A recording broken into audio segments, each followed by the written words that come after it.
Olá, amigos do Esporte em Debate. Nós estamos chegando para destacarmos o esporte, sempre em dimensão maior na sua televisão. E olha só, gente, no Esporte em Debate de hoje, você vai ver.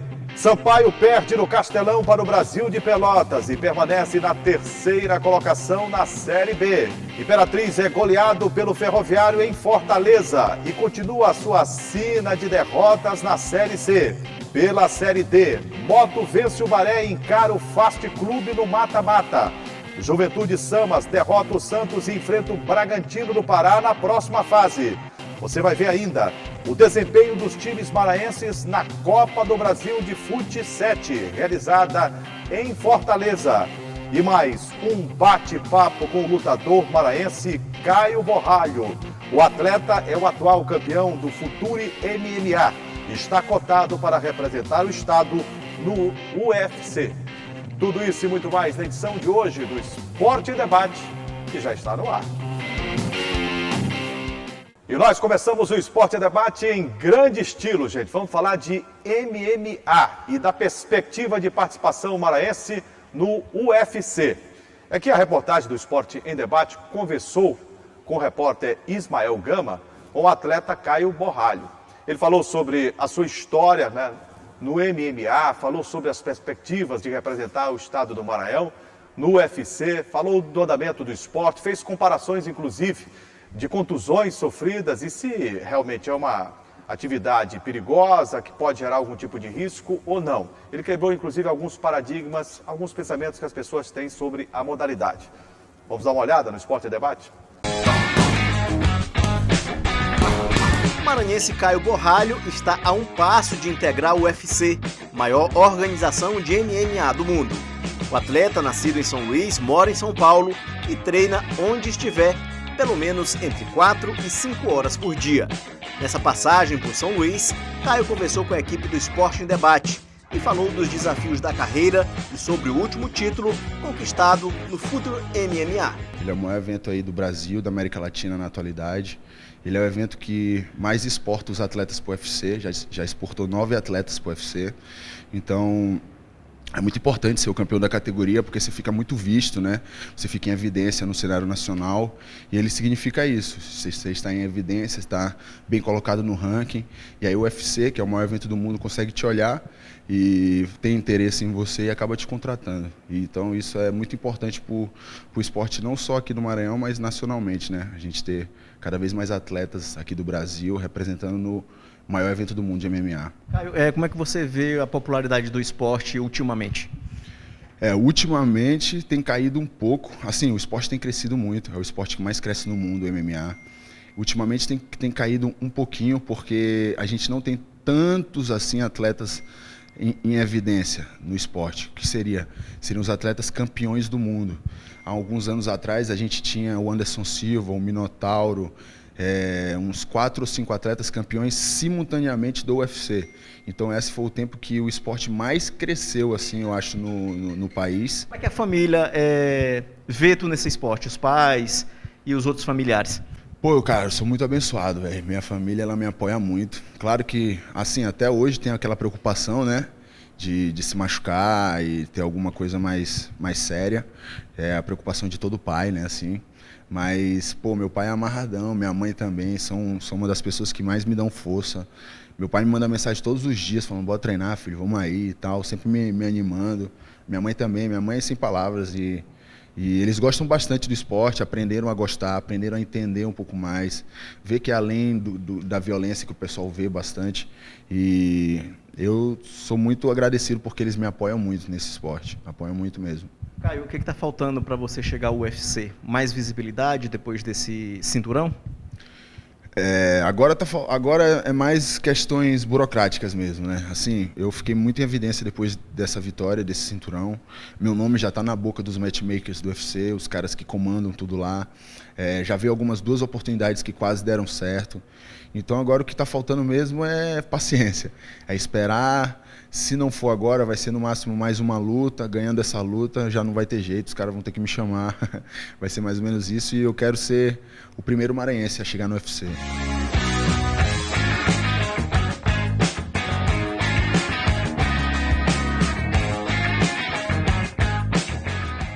papo muito legal, gente. O repórter Ismael Gama bateu com o atleta Caio Borralho.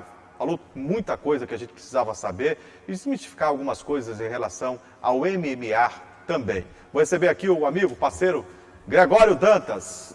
Grande Greg, tudo bem, Greg? E aí, Jurinho? Tudo tranquilo? Beleza, meu brother. Ô Greg, é preciso desmitificar muita coisa em relação a esses esportes, artes marciais, porque muita gente pensa que há qualquer tipo de violência, né? Exato. Pela prática. Absolutamente. Existem regras, Sim. né, para ser disputada, para praticar. E fora dos tatames, dos ringues, o comportamento é completamente diferente, porque há uma disciplina para quem Exato. disputa as competições das artes marciais, né? No MMA, mais especificamente fora do octógono, né? Do UFC, que é o sonho isso. do Caio, né? O Caio tem esse sonho de disputar o UFC, de ser o primeiro maranhense representando, né, o estado do Maranhão nessa organização, na organização mais famosa, na maior organização de artes marciais mistas do mundo, que é o UFC.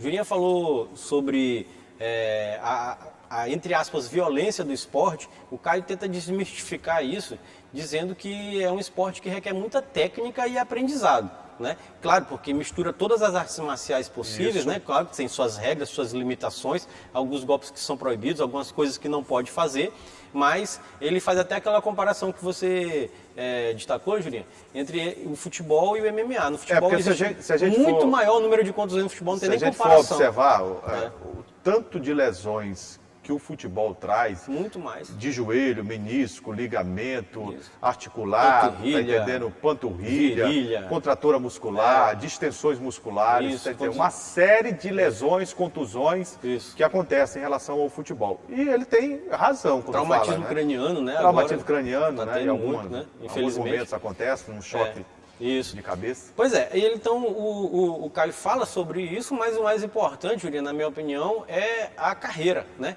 O Caio ganhou recentemente esse título, esse cinturão do Futuro MMA, que é aqui na América Latina, no Brasil, a maior organização da América Latina no Brasil, como ele ressaltou, 9 atletas já do Futuro conseguiram entrar no UFC, né? Que é o sonho dele. Diz que o nome dele já está lá, já está no UFC, já está Claro, na está galera registrado lá. nos anais do esporte. Isso, já está sendo ouvido pelos E organizadores essa do UFC. conquista do Caio é tão importante que abre caminho, né, para que ele possa sonhar realmente estar no octógono disputando um UFC, né? Isso, e lembrando aqui, ó, tem alguns dados interessantes, essa conquista do Caio, que a gente está falando aqui, do Futuro MMA, foi diante do Wildemar Besouro, do Goiás, que aconteceu em São Paulo, né, agora no mês passado.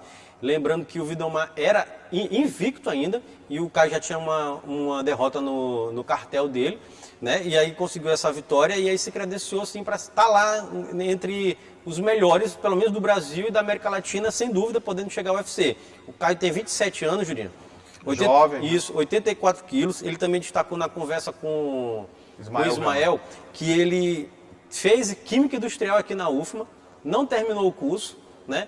E porque recebeu o convite para ir para São Paulo. Lá em São Paulo ele começou o curso de Educação Física, né? E ao mesmo tempo que treinava para MMA, começou o curso de Educação Física e só falta apenas o TCC para concluir também. Então ele não esqueceu essa parte de academia, né, de aprendizado, não parou de estudar, né? Ainda bem. Ainda bem, exato. Lembrando também que ele até destacou que treinou na academia aqui do dojo do James Adler e começou, É uma Julinho, grande referência. e começou o no James judô, Adler. começou no judô aos 6 anos de idade, na academia do professor e sensei Emílio Moreira, que a gente conhece tanto aqui, né? É um nome espetacular, conhecido no Brasil e em parte do mundo. Exatamente. Então a gente O tem assim. professor Emílio Moreira tem know-how.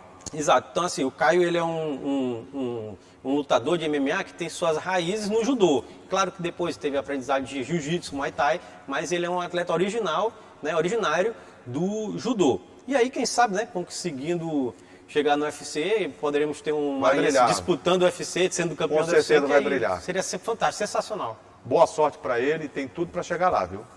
É só acreditar Isso, e treinar, né? e treinar bastante. É. Agora o destaque para uma modalidade que cresce. Em meio à pandemia, ela não deixou de evoluir, o futsal. Inclusive, maranhenses estiveram recentemente disputando a Copa do Brasil em Fortaleza, no estado do Ceará. O Esporte em Debate não perdeu tempo e foi ouvir o presidente da Federação Maranhense de Futsal, além de técnicos e personagens da participação maranhense considerada boa na capital alencarina. O Fut7 ou Futebol 7 tem mais de 4.000 atletas no Maranhão e está em expansão.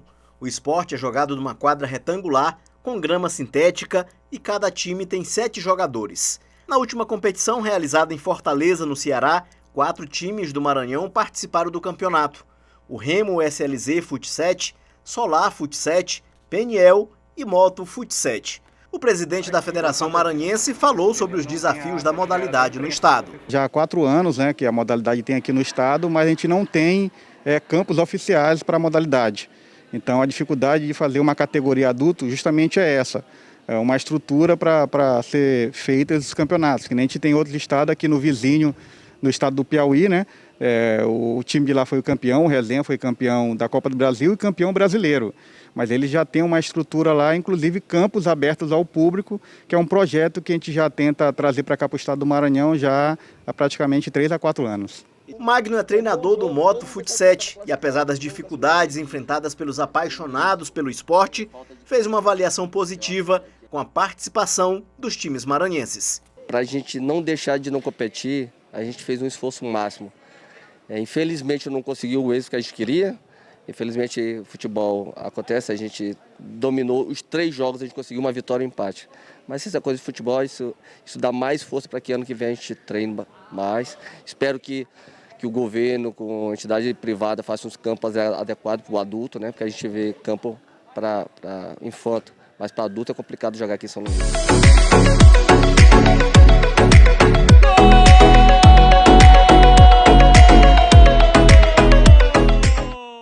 É interessante, né, que o Fut7, que é uma realidade hoje e tem evoluído bastante, e mesmo num momento pandêmico como este, ele consegue, com muitas dificuldades, eu sei disso, mas disputar competições, treinar, né, e trazer bons resultados, como é o caso do Clube do Remo, que chegou até uma fase mais adiantada na Copa do Brasil. A gente fala Clube do Remo, não é do Pará, Não, o Clube do Remo aqui. Remo São Luís. E São Luís. Remo SLZ, que foi das 4 equipes que disputaram, né? O Ismael trouxe pra gente aqui essa Copa do Brasil agora no meados agora do mês de novembro, né?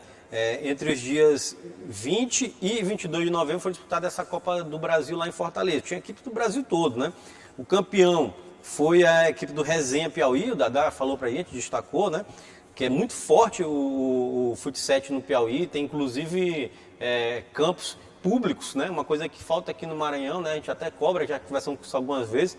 Lá no Piauí já tem campos públicos de Fut7 e aí conseguiu resultado expressivo, né? O Resenha foi campeão.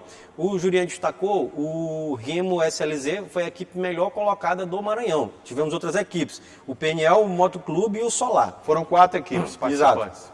O Remo chegou nas oitavas de finais, teve uma campanha interessante, Jurian. O Remo na primeira fase ganhou o Murão do Ceará por 6-3. Depois passou pelo CEP do Rio Grande do Norte por 6-2, empatou com Nova Barca do Rio Grande do Sul por 2-2 e perdeu nas oitavas de final para a equipe do São Francisco do Ceará, né? Aí foi eliminado da disputa. As outras equipes, todas do Maranhão, infelizmente foram eliminadas na primeira fase. Ainda na primeira fase. Isso. Né?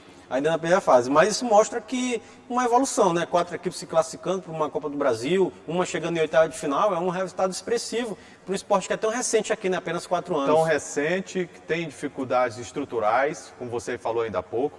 A gente espera, o Dadá tem um projeto, inclusive, da Federação de Fut7, para que campos sejam criados, campos não públicos. só na região metropolitana, mas no interior do estado, Sim. como um todo, alguns polos inclusive, porque você tem talentos do Fut7 em todos os quadrantes todo o do Maranhão, estado do Maranhão. tem. Então, é como, por exemplo, o beach soccer. Exatamente. Você sai daqui de São Luís, você tem Tutóia, você tem Araioses, você tem Guimarães, você tem várias cidades do interior do estado. Que inclusive... Inclusive as que não têm praia, também tem já a disputa do beach soccer.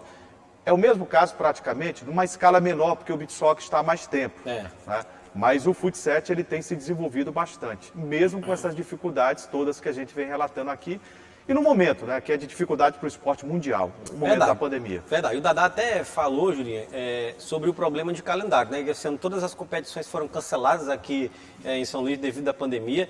Teve essa primeira competição que foi essa Copa do Brasil de Fut7 lá em Fortaleza. E para ano que vem ainda tem que estudar. né? Porque não tem como ter clareza do que está acontecendo, né? A gente sabe que, infelizmente, vivemos ainda uma segunda onda pandêmica, né? Então a gente tem que esperar um pouco, né, para saber o futuro de competições e tal. Inclusive da vacina, Da chegada da vacina, vacina. exato. Então ele mantém um pouco de calma nesse momento, cautela. né? De cautela, para saber como é que vai ser daqui por diante, né, 2021. É verdade. Depois do intervalo, o destaque para o futebol. Na Série B, o Sampaio perde para o Brasil de Pelotas. Na Série C, mais uma vez, o Imperatriz decepciona. E na Série D, Motoclube e Juventude estão classificados para a segunda fase da competição. Segura aí que daqui a pouco a gente volta.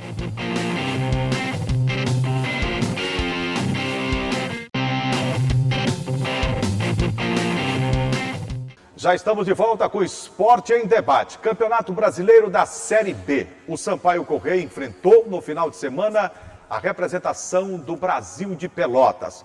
O tricolor, que faz excelente campanha na Série B do futebol brasileiro, precisava da vitória para subir ainda mais na classificação. Mas o Sampaio não foi bem.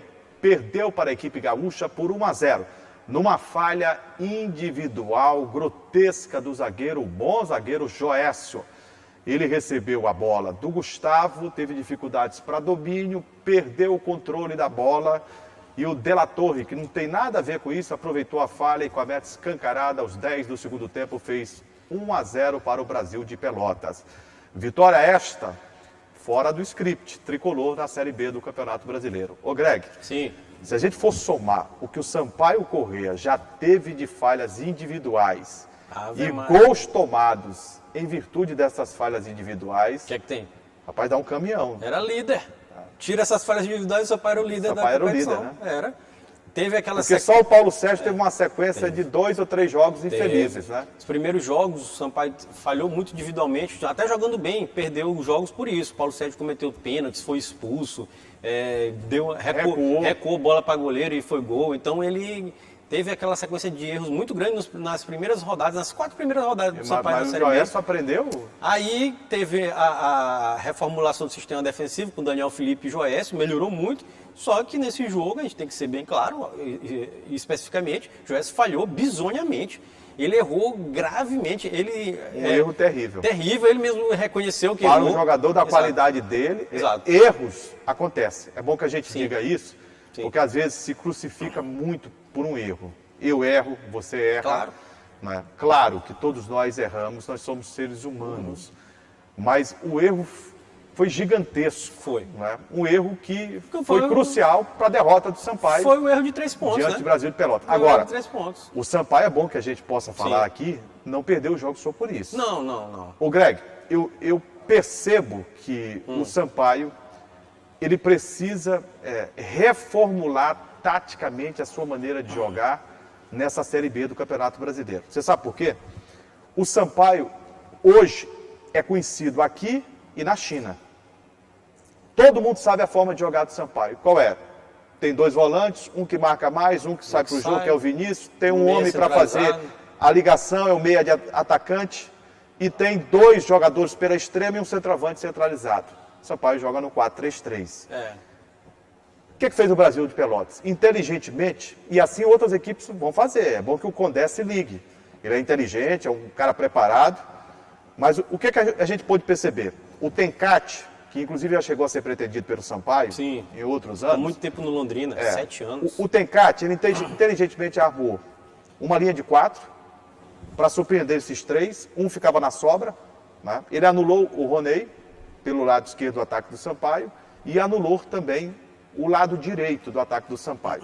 Ele fez bater lateral com lateral, o Luiz Gustavo não chegou uma vez da linha Não, de fundo. foi não, exato. E o Marlon chegou poucas vezes. E marcou a distância o Massinho. Quer dizer, ele encontrou o mapa da mina. O Sampaio chegou poucos e nas vezes que o Sampaio chegou com bolas chutadas de Isso. fora da área, Isso pelo que- Massinho. Aliás, chutes Isso. espetaculares em que Isso. o goleiro fez defesas monumentais. E isso que eu ia falar. O Tencate montou um esquema, como a gente gosta de dizer, né? Montou uma arapuca, né? E o Isso, Sampaio caiu na arapuca. verdadeiramente, uma O arapuca. Sampaio caiu na arapuca, que foi o seguinte: se o Joécio não tivesse falhado no lance, o jogo teria sido 0-0. Né? O Sampaio não Provavelmente. perderia o jogo, né? Por isso que a gente disse que foi uma falha de 3 pontos. Uma falha que deu a vitória, porque a equipe do Brasil, apesar de montar essa arapuca, não agrediu a equipe do Sampaio.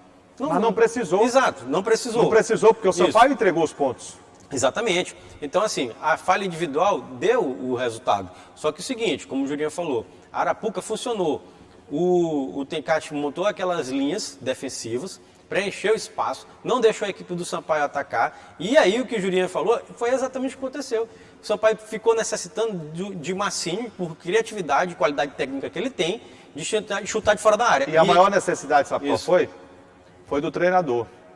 Com todo respeito ao Renatinho, que vem trabalhando já há praticamente 10 anos com o Léo Condé, conhece bastante, mas uma coisa é você ter o comandante, claro, quem prepara técnica e taticamente, porque um olhar, o falar, o gesticular, o jogador entende, porque trabalha com ele todos os dias. E a outra coisa foi a timidez, inclusive, do Renatinho.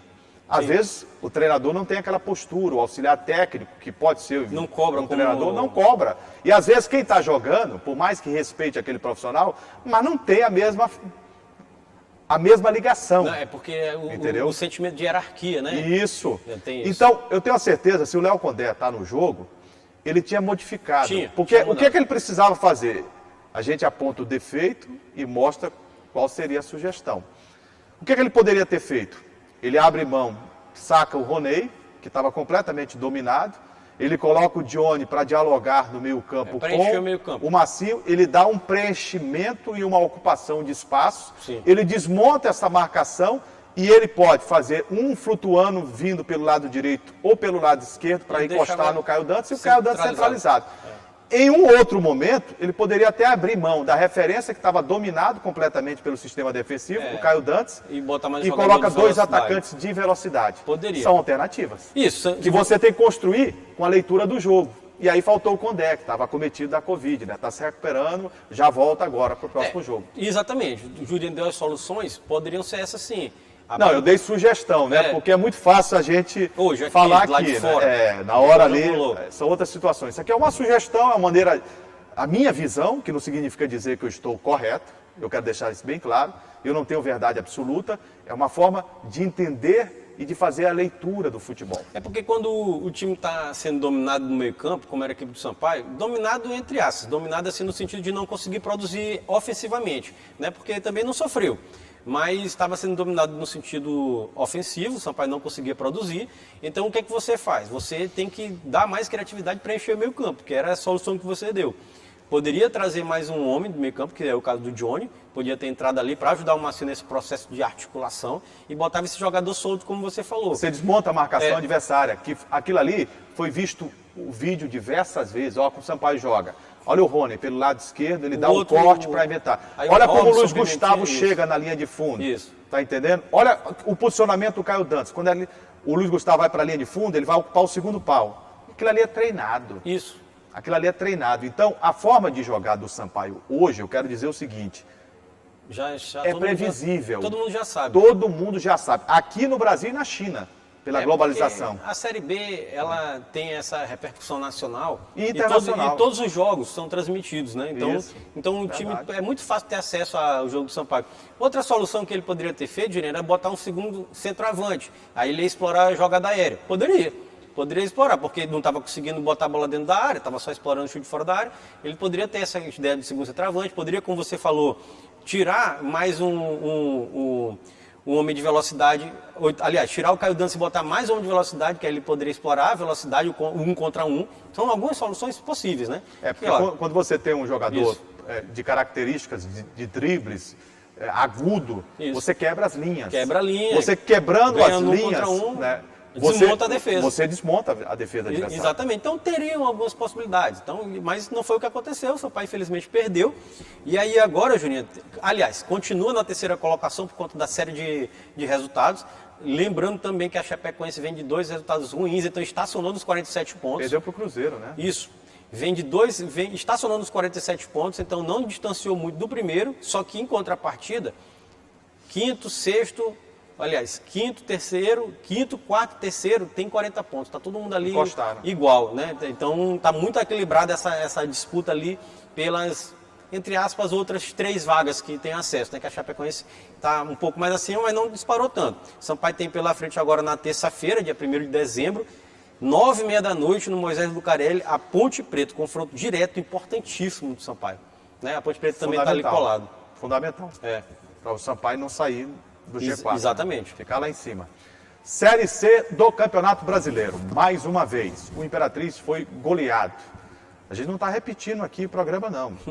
De novo, o Ferroviário enfiou uma goleada impiedosa no Imperatriz. 7-0 foi o placar. E olha que o time do Ferrinho não forçou. Porque se força, meu amigo, ia dar excesso de bagagem, de tanta bola no saco. Tanta porrada. Olha, eu vou dizer uma coisa só, o resto você fala o que quiser. O Imperatriz, a situação da sociedade Imperatriz Desportes, ao meu ver, é caso de polícia. Julinha. De investigação. Eu acho que cabe uma investigação. Não sei se é de polícia, mas que cabe. Agora é o seguinte, esse resultado ele é emblemático, esse 7-0 não é um 7-0 qualquer, não. O Ferroviário estava brigando para escapar do rebaixamento, Juracy. Entendeu? E esse resultado garantiu o Ferroviário. Aí encontra um cavalo sem dente, né? E esse resultado garantiu. Pelo amor de Deus, o Imperatriz não merece isso. Garantiu o Ferroviário na Série C pro ano que vem, entendeu? Garantiu esse resultado. Foi o resultado que precisava para garantir. Você está perguntando e insistindo. Você viu bem? Você viu bem? Você quer dizer o quê com nada, isso? Não quero dizer nada. Não quero dizer nada, né? Não quero dizer nada. Agora é o seguinte. Mas você não diz, eu digo. É muito estranho o que acontece com a Imperatriz. Muito. E eu vejo que as nossas autoridades do esporte maranhense... Deixaram pra lá, né? Fecharam os olhos. Fecharam completamente, eu não estou vendo. Fecharam os ouvidos. Pode fazer o que quiser. Ninguém diz nada. A Federação Maranhense de Futebol não fala uma palavra. E é esquisito. É esquisito o que está acontecendo demais com o time do Imperatriz. Porque parece que o time está determinado, viu, Ricardo? Você que jogou bola, foi goleiro e nunca foi doido? Não, nunca foi. Parece que a determinação é levar goleada. Isso. Vocês vão entrar em campo, mas tem que tomar de 4, de 5, de 7. Tem que levar a goleada. E esse caso aqui específico, a goleada salvou o Ferroviário. Era uma goleada necessária. Exato. E depois do 7, por que o Ferroviário tirou o pé? Não sei. Eu sei que o William Lira fez 4 gols, o Lucas fez um gol, o Lucas Huck fez um gol, o Kaique fez um gol e o Vitor Xavier também fez um gol. Então foi 7-0 com essa galera aqui. Para completar, Juracy, eu sei que você não gosta de falar disso aqui, mas eu vou falar. O Imperatriz tem mais um jogo, rapaz. Não me lembro disso, tem. Tem mais um jogo. Não me lembro disso. Tem, rapaz. No dia 5 de dezembro. Contra quem? Sábado, 5 de dezembro. Encerra. Acaba também a assina, viu? Acaba. É o último jogo nessa fase de grupo da Série C. O Imperatriz já está rebaixado há muito tempo. Diante do Manaus, lá no Frei Epifânio da Abadia, 5 horas da tarde. Aí acaba de vez a Série C para o Imperatriz. É isso. Tá bom. Série D do Campeonato Brasileiro. Motoclube e Juventude estão classificados para a segunda fase. O Moto venceu o Baré pelo placar de 1-0. Resultado magro, apertado, mas a boa vitória deixa o Moto em condições de reforçar o elenco, melhorar a equipe e buscar uma classificação. E agora vai pegar o Fast Clube de Manaus. Isso. Ô Greg, 1-0. O Moto jogou o suficiente para ganhar da equipe do Baré, que lá ganhava por 2-1 e cedeu empate no minuto final. Mas jogo fraco, viu?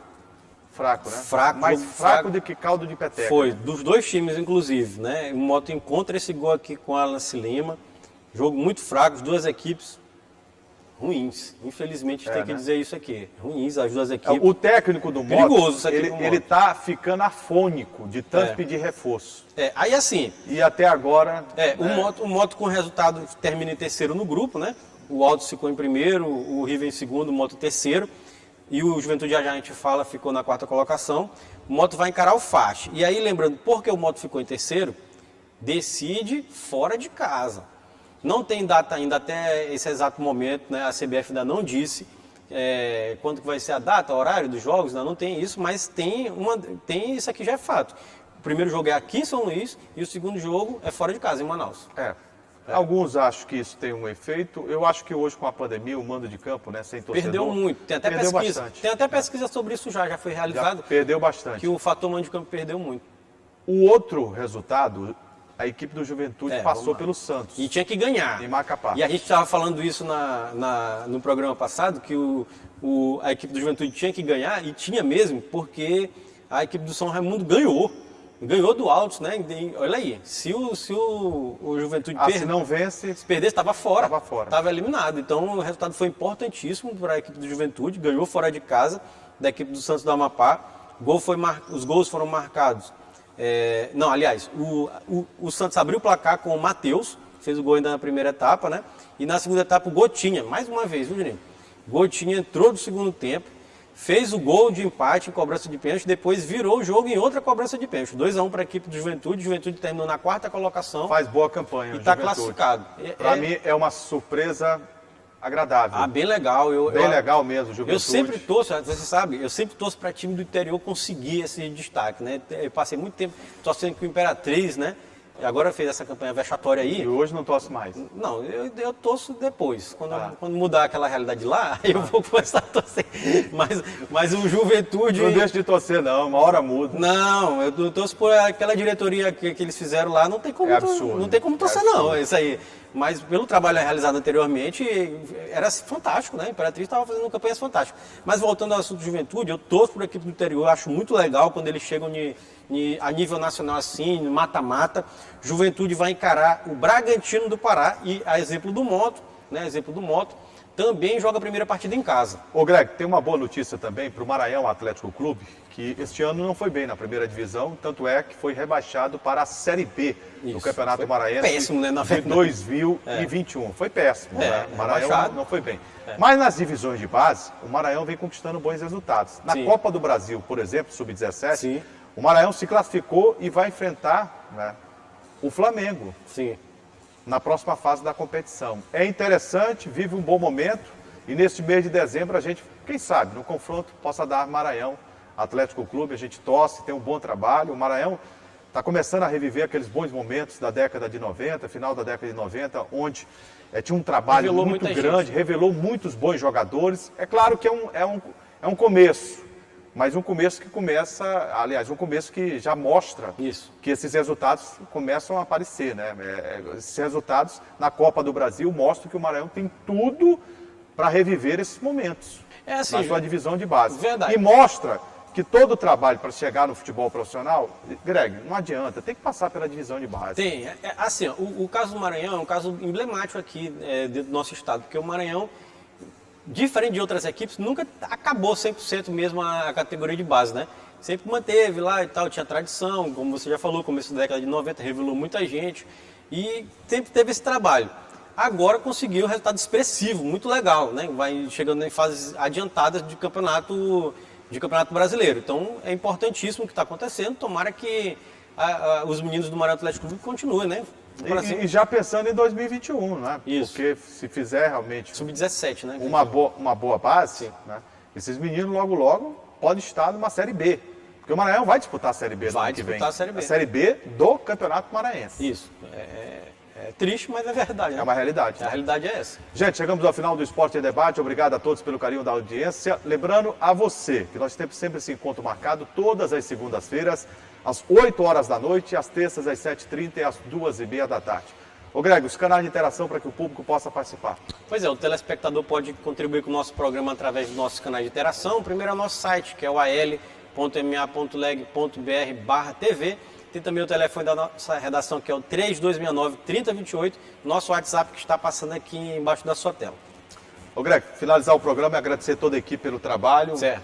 Nosso amigo Ricardo. Ricardo. Inaldo. Ronaldo. O Gleito está de folga. O Gleice está de folga de novo, né? De novo, folga de novo. Mas ele merece. O Kemuel está lá em cima, o Frank, mandar um abraço. Nosso grande Magno, que está se preparando para ir a Barreirinhas. Tá atrás de um bugre. Quer comprar um bugre. Ele quer? Quer. Rapaz, tomara que seja feliz. É. E Eliselto também, né? Todos os dias está. Eliseu, a gente não pode esquecer. Graças. Semana passada ele chegou aqui saltitante, Juninho. Todo eufórico.